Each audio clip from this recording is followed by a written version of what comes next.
Ошон үчүн берекелерим, алтындарым. Бирок илим жугуш үчүн бир эки сыр бар да. Биринчи мугалимдер сыйлаш керек. Мен дайым айтам го, бир адам болгон экен, үйүндө отурганда бутун бир жакты көздөй сунчу эмес экен. Неге сунбайсың десе, ушу көчөнүн ар жагында ушул тарапта менин мугалимим жашайт дешкен. Ал мага үйрөтсө, талим тарбия берип атса, устатым болсо, кантип ошол жака бутуму сунам? Деп бутун эки эле жака сунат экен үйүндө отурганда. Бир жакта кыбла, бир жакта мугалиминин үйү. Ошол үчүн Алла Тааланын даражасын көтөрүп, ушунчалык илимдүү болгон экен, ушунчалык билимдүү болгон экен, ушунчалык даражасы көтөрүлгөн экен. Чоң аалым болгон экен, профессор болгон экен. Ошон үчүн жакшы кылсаң өзүңө, жаман кылсаң өзүңө, өйдө карап түкүрсөң кайра түшөт көзүңө деп коет. Устатты сыйласаң шакирттен сый көрөсүң. Улуга урмат көрсөтсөң, кичүүдөн урмат көрөсүң. Жашоонун мыйзамы ушу. Өтө сыйлагыла. Керек болсо атаң менен апаң мугалимди сыйлабаса, сага билим жукпай калат, ушуга ишенгиле. Азирет Али, мен Азирет Алинин чыпалагындай адам болсом, дүйнөдөгү эң бактылуу, эң кыйын адам болот элем. Чыпалагындай, чыпалагы эмес, тырмагы учундай адам болсо. Ошо Азирет Али айтып атат. Мага бир адам бирдеке үйрөтсө, мен менен каалаганын кылсын, кааласа базарга алып чыгып сатып ийсин деп. Мугалимдин, устаттын шакиртти акысы ошончолук. Бир эле нерсе үйрөтсө дейт. А мугалим байкусага бир нерсе үйрөткөн жок да, 1000 нерсе, миллион нерсе үйрөтүп атат. Байкуш айтып атат, деп атат, бияңаңды кирип, бияңан чыгып атат, уккан угуп атасың, укпаган укпай атасың. Өткөндө бир Нематулла деген устаз айтты, өтө сонун бир сөз айтты. Биринчи ата-энең айтат дейт, аны каалаганын угасың, каалаганын укпайсың дейт. Уксаң да аткарбайсың дейт, өзүң акылдуу сезесиң. Анан мугалимиң айтат дейт, анан профессор айтат, укканын угасың, укпагасың, укпай койсоң, укпай эле коесуң дейт. Бирок бир мугалим бар дейт, турмуш деген мугалим бар дейт. Турмуштун ар бир сөзүн угушка туура келет дейт. Укпай койсоң сызга отургузуп коет дейт. Ошондо эки жол калат дейт. Же бир ок керек болот дейт. Же бир жарым метр жип керек болот дейт. Же бир уу керек болот дейт.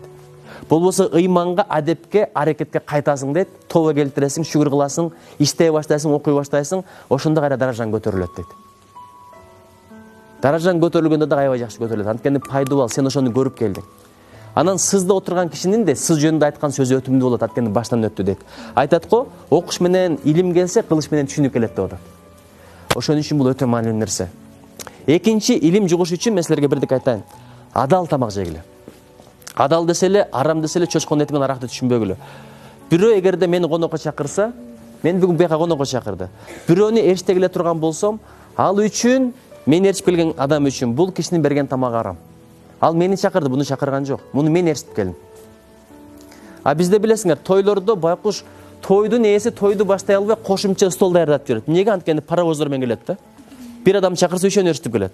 Көтөргөнү бир Кытайдан салган калпак, бир чапан эч ким кийбеген. Анан бир конфет-санфеттерди салып алат. Ошо менен акысы дегенсип бир коро эл ээрчите келет. Бул да карам. Атаңар, апаңар кокус коррупция аралашып баратса айткыла. Мага бербегиле деп. Бир адам болгон экен. Өзү кул. Падышанын кызын алып атат. Анткени падыша да ыймандуу киши экен. Ушу кул да болсо, бир айла жок, колго түшүп келген адам. Бирок кул да болсо адеп аябай жакшы, ыйман аябай жакшы, билим аябай жакшы, кулк мүнөз аябай жакшы деп ошончо байлар, хандар, бийлер сураса кызын ошого берген экен. Анан үйлөнүп алат, кыз аябай татынакай. Ай десең айдай, күн десең күндөй. Чырай дагы бар, акыл дагы бар, ыйман дагы бар, адеп дагы бар. Бирок үйлөнүп алып туруп, күнүгө кетип калат. Элестетип көр. Бир күн кетет, 2 күн кетет, 3 күн кетет. Анан аялы таң калат, айлана жакпай калдым бул, эмне, кордогонбу, же бир башка үзүрлөр барбы, себептери барбы деп анан ушундай бир ыйлап капы болуп барып, анан кийин атасына айтса, атасы чакырат экен кулду.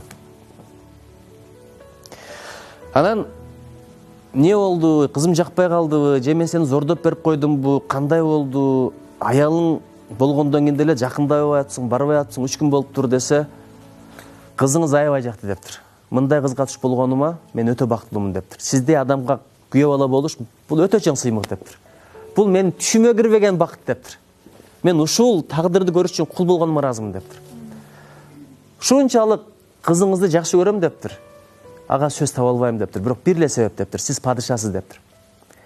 Падышага адамдар келет, келгенде да жөн келбейт, белек алып келет. Колунан чыкканын берет. Сиз өзүңүз таза адамсыз, арам жебейсиз, билем, ылгап жейсиз, карап жейсиз. Ишиңиз таза, жебейсиз дагы, жедирбейсиз дагы. Бирок сизге келген белектердин кайсынысы адал, кайсысы арам мен билбейм дептир. Ошол келген акчалардан, ошол келген белектерден анча-мынча киреше болуп, тамак алып, кызыңыз да осуйуп калган болсо керек. Мен аны билбейм.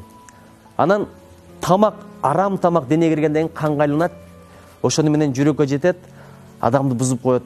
Ошо 40 күн кое турсам, Кудай буйрса, ошол тамактар чыгып кетсин, ошол кан тазалансын анткени 40 күндө. Билесиңерби, арам жегенден кийин 40 күндөн кетет дейт. 40 күнгө чейин дуаң кабыл болбойт деген сөз бар. Анан 40 күндөн кийин Кудай буйрса, толук кандуу жашообуз башталат. Ушуга кандай дегенде өтө ыраазы болгон экен падыша. Ушунчалык ыраазы болгон экен, ошолордон төрөлгөн балдар өтө чоң аалым, олиялар, уламалар чыккан экен.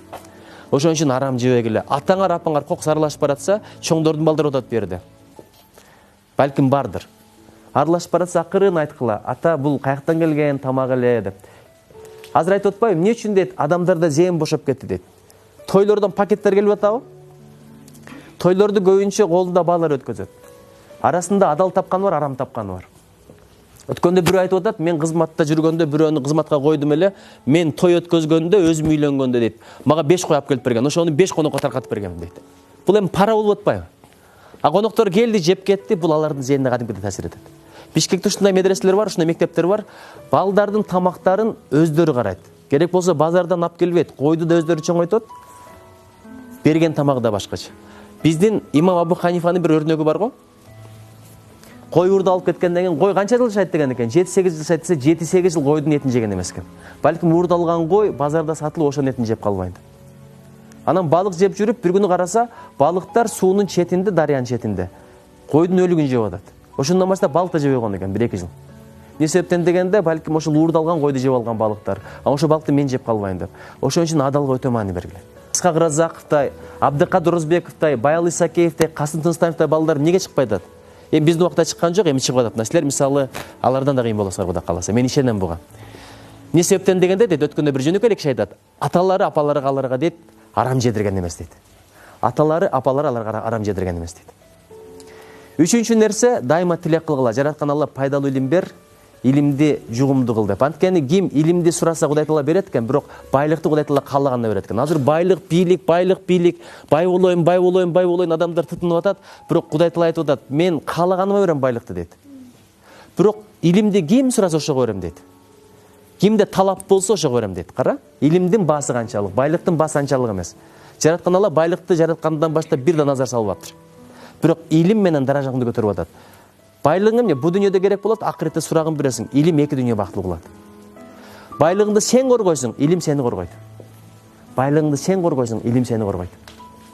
Ошон үчүн илимге өтө маани бергиле. Илим деген ушунчалык кымбат нерсе, бул акылдын азыгы, бул рухтун азыгы, бул адамды адам кыла турган нерсе, адамдын даражасын көтөрө турган нерсе. Чубагажы бай деле киши эмес, бирок канчалык даражасы бийик, анткени анын дин илими бар. Профессорлор, докторлор келип атат, ага эжекелер сыйлап атабыз. Эмнеге? Булардын илими, билими бар. Арыстанбек атабыз, Калугул атабыз, мисалы бычак берсең гындап берсең чындап бер. Берекесиз байлардан пейил менен кун кетер. Жумуш кылсаң муда кыл, иштей көрбөй илдекер. Кара санап бирди алсаң колуңузда миң кетер деген саптарды илими жок адам жазбайт болчу. Токтогул атабыздырлар булар.